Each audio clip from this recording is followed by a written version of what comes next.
ओम नमो भगवते वासुदेवाय नमः। प्रिय भक्तजनों, आज हम अपरा एकादशी व्रत की कथा का श्रवण करेंगे। भगवान विष्णु जी आपकी सभी मनोकामनाओं को पूर्ण करें। ज्येष्ठ कृष्ण पक्ष की एकादशी, जिसे अपरा एकादशी या अंचला एकादशी कहते हैं, इसका विशेष महत्व है। पंचांग के अनुसार इस साल ज्येष्ठ माह के कृष्ण पक्ष की एकादशी तिथि 22 मई की रात 1:12 पर शुरू हो रही है और इस तिथि का समापन 23 मई की रात 10:29 पर होगा। इसीलिए यह 23 मई शुक्रवार के दिन अपरा एकादशी का व्रत रखा जाएगा। यह तिथि अत्यंत शुभ मानी जाती है और इसे विशेष पुण्य फल प्रदान करने वाली माना गया है। एक बार महाराज युधिष्ठिर ने भगवान श्री कृष्ण से पूछा, हे माधव, कृपया करके मुझे ज्येष्ठ कृष्ण पक्ष की एकादशी का नाम, उसकी महिमा, उसकी पूजा पाठ तथा व्रत की विधि विस्तार से बताइए। भगवान श्री कृष्ण जी बोले, यह एकादशी अपरा और अचला इन दोनों नामों से जानी जाती है। अपरा जिसका पुण्य अपार है और अचला जिसे करने से पुण्य कभी क्षीण नहीं होता। जो इस व्रत को श्रद्धा से करता है वह संसार में यश प्राप्त करता है और अंत में वैकुंठ लोक को प्राप्त होता है। युधिष्ठिर कहने लगे, हे भगवान, कृपया करके यह बताए कि ज्येष्ठ कृष्ण पक्ष की एकादशी का नाम क्या है और इस व्रत को किस प्रकार से करना चाहिए। यह एकादशी पापों का नाश करने वाली तथा अपार पुण्य देने वाली एकादशी है। भगवान श्री कृष्ण कहते हैं, इस दिन जो भक्त सच्चे मन से व्रत करता है वे पृथ्वी पर अपने यश को कई समय तक प्राप्त करता रहता है और अंत में वैकुंठ को जाता है। भगवान श्री कृष्ण जी ने यह भी कहा है कि पुराणों में बताया गया है कि विष्णु जी की इस एकादशी में पूजा की जाती है।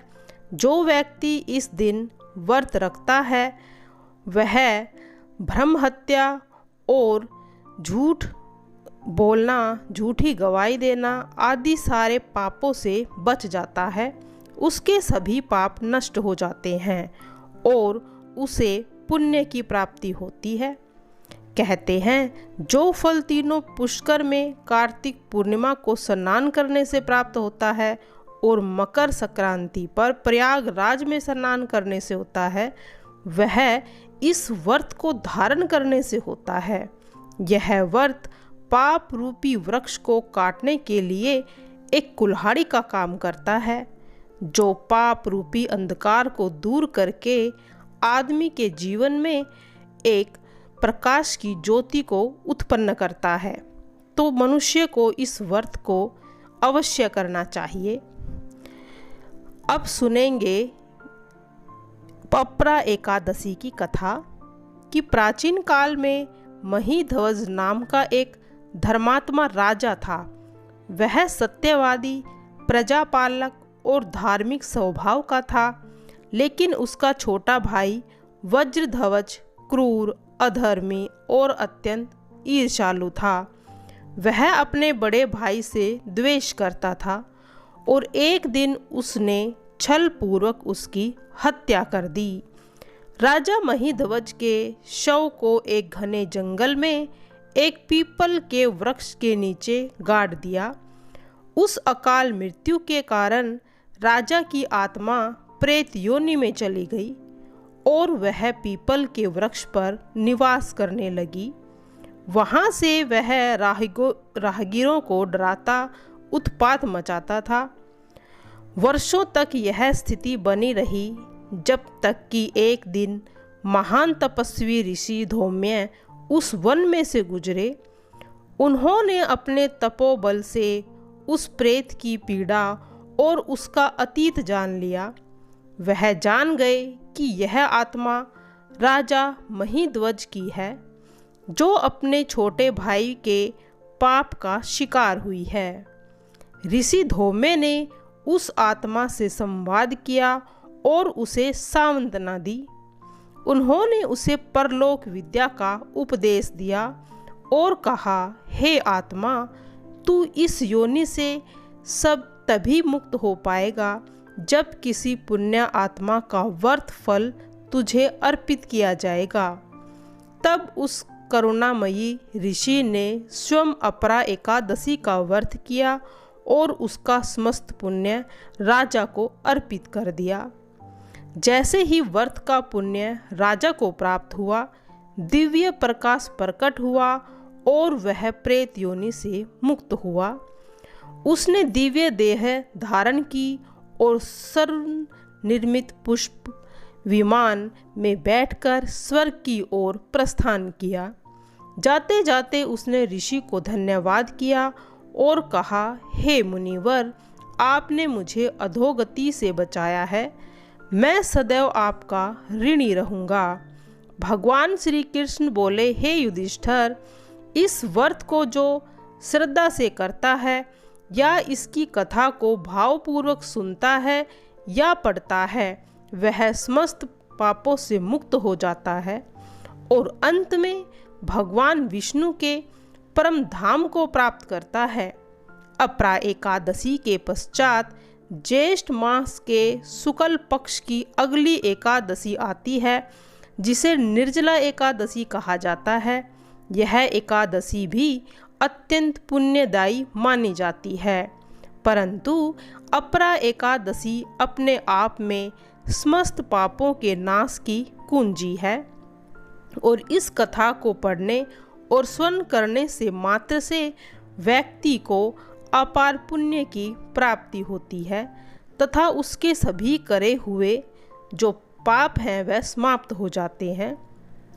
अब इस व्रत का जो पारण होगा, यह व्रत का पारण 24 मई शनिवार को पारण किया जाएगा।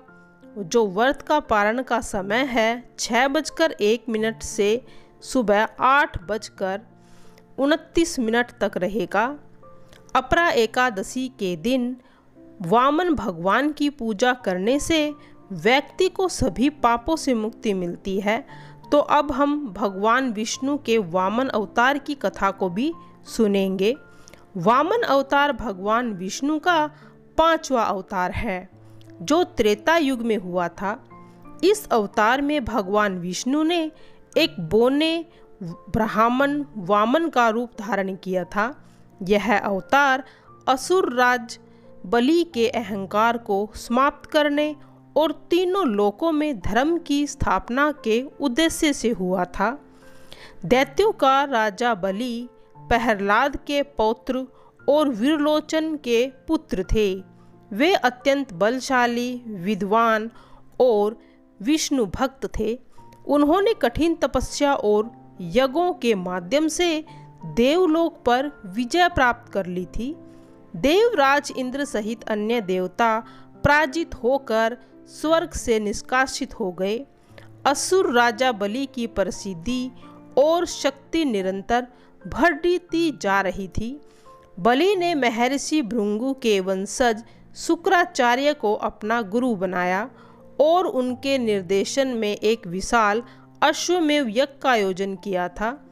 इस यज्ञ के माध्यम से बलि तीनों लोकों पर अपना अधिकार करना चाहता था। देवता भयभीत होकर ब्रह्मा जी के पास गए, भगवान विष्णु के साथ गए और असुर राज बलि के अत्याचार से रक्षा करने की प्रार्थना करने लगे। भगवान विष्णु ने आश्वासन दिया कि वे स्वयं वामन रूप में अवतार लेंगे और बलि के गर्व को चूर चूर कर देंगे। भगवान विष्णु ने अदिति के गर्भ में वामन रूप में अवतार लिया। वे एक छोटे बोने ब्राह्मण के रूप में प्रकट हुए, जिनके शरीर से तेजोमय प्रकाश फैल रहा था। उनके हाथ में छत्र, कमल और यज्ञोपवीत था। वामन भगवान बलि के यज्ञ स्थल पर पहुँचे। बलि ने उनका आदर सत्कार किया और उन्हें दान देने का वचन दिया। वामन भगवान ने अत्यंत विनम्रता से कहा, हे राजन, मुझे बस 3 पग भूमि दान में चाहिए जिसमें मैं अपने चरण रख सकूं।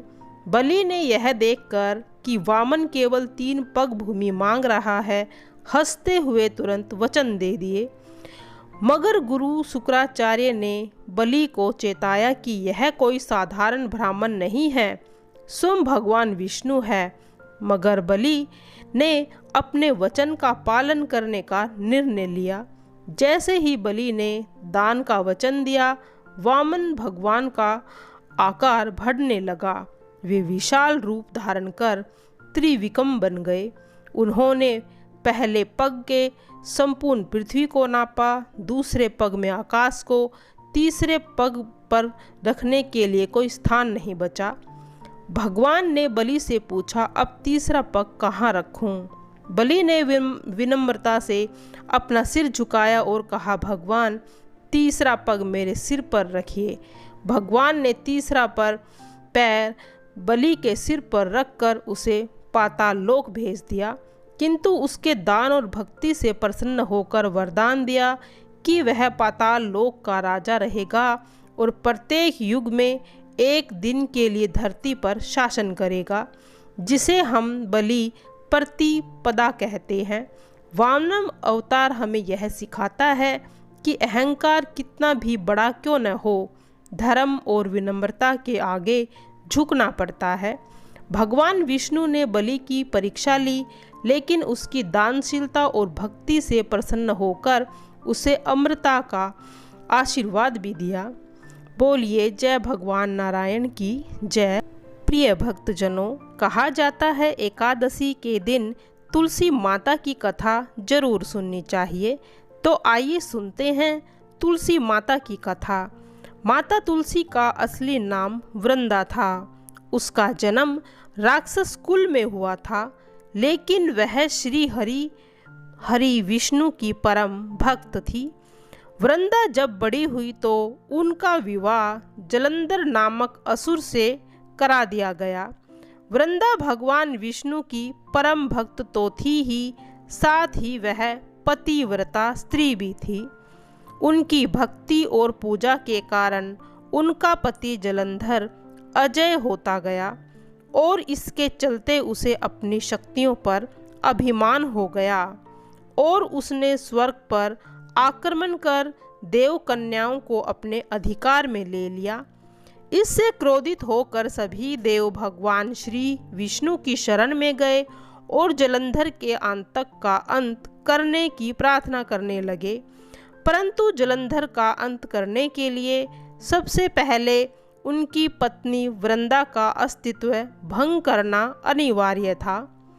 भगवान विष्णु ने अपनी माया से जलंधर का रूप धारण कर वृंदा के पतिव्रत धर्म को नष्ट कर दिया और इसके परिणाम स्वरूप जलंधर की शक्ति क्षीण हो गई और वह युद्ध में मारा गया। लेकिन जब वृंदा को श्री हरि के छल का पता चला तो उन्होंने भगवान विष्णु से कहा, हे नाथ, मैंने आजीवन आपकी आराधना की, आपने मेरे साथ ऐसा कृत्य कैसे किया? इस प्रश्न का उत्तर हरि दे नहीं पाए और तब तक वृंदा ने भगवान विष्णु से कहा कि आपने मेरे साथ एक पाषाण की तरह व्यवहार किया है, मैं आपको भी श्राप देती हूँ कि आप पाषाण बन जाएं। यह कहते ही भगवान श्री हरि पत्थर के समान हो गए और सृष्टि का संतुलन बिगड़ने लगा। तब देवताओं ने वृंदा से याचना की कि वे अपना श्राप वापस ले ले। भगवान विष्णु ने भी वृंदा के साथ हुए छल से लज्जित थे और अंत में उन्होंने भगवान विष्णु को क्षमा कर दिया और भगवान विष्णु को श्राप से मुक्त कर जलंधर के साथ सती हो गई। वृंदा की राख से एक पौधा निकला जिसे श्री हरि विष्णु ने तुलसी का नाम दिया और वरदान दिया कि तुलसी के बिना मैं किसी भी प्रसाद को ग्रहण नहीं करूँगा। मेरे शालिग्राम रूप से तुलसी का विवाह होगा और कालांतरण में लोग इसकी तिथि को तुलसी विवाह भी करेंगे, उन्हें सुख सौभाग्य की प्राप्ति होगी। जय तुलसी माँ, तेरी सदा ही जय हो।